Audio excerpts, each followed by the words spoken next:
Hello everyone, and welcome back to Silent Dale's Dark Tales. If you're new here, I'm not a historian or a professional researcher.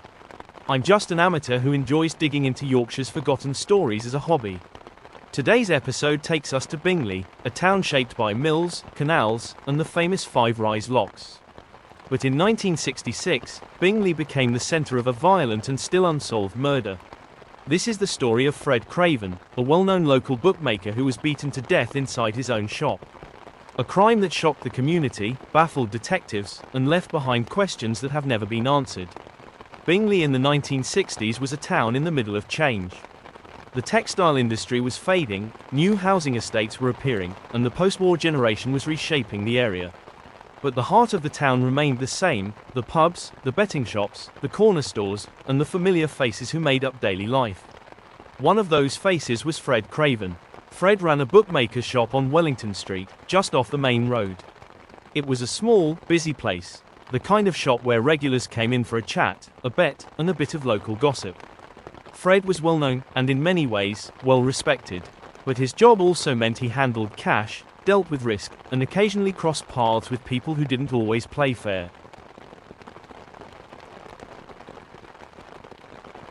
He lived a comfortable life with his wife, and he was known for being fair, calm, and steady.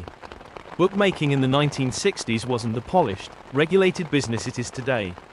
It was a world of cash, quick decisions, and the occasional dispute. But Fred wasn't known as a man who made enemies easily. He opened his shop early, closed late, and kept to a routine.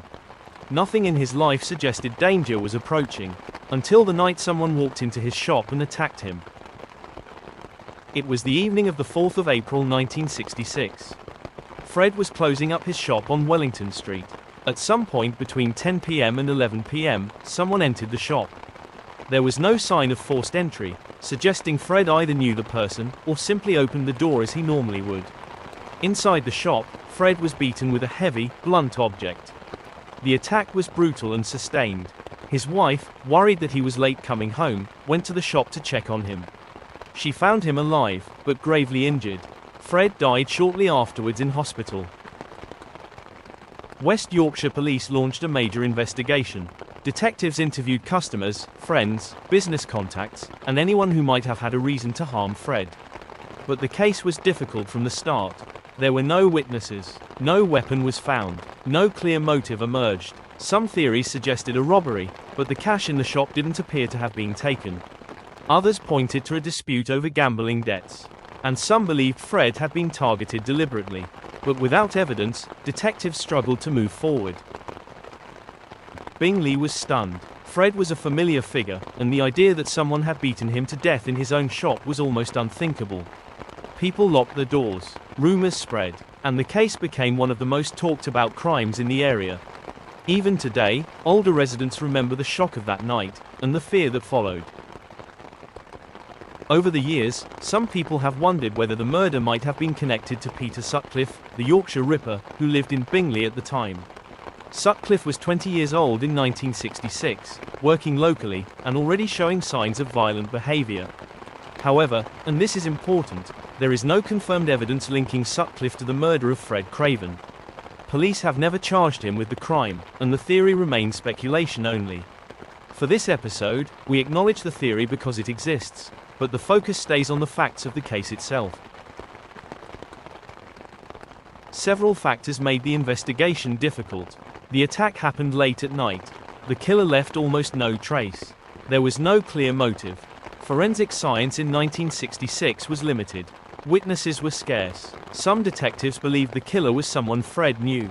Others thought it was a planned attack, quick, targeted, and designed to leave no evidence. But without answers, the case eventually went cold. Fred Craven's murder remains one of West Yorkshire's most enduring unsolved crimes. His family never received answers. The community never found closure. And the case still appears in discussions of Yorkshire's cold cases. Wellington Street looks very different today.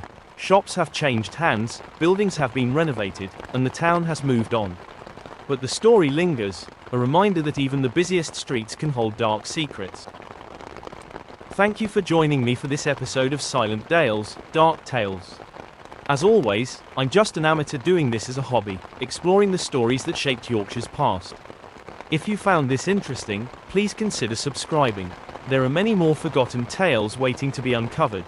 Until next time, stay safe, and keep wandering the silent dales, where dark tales linger.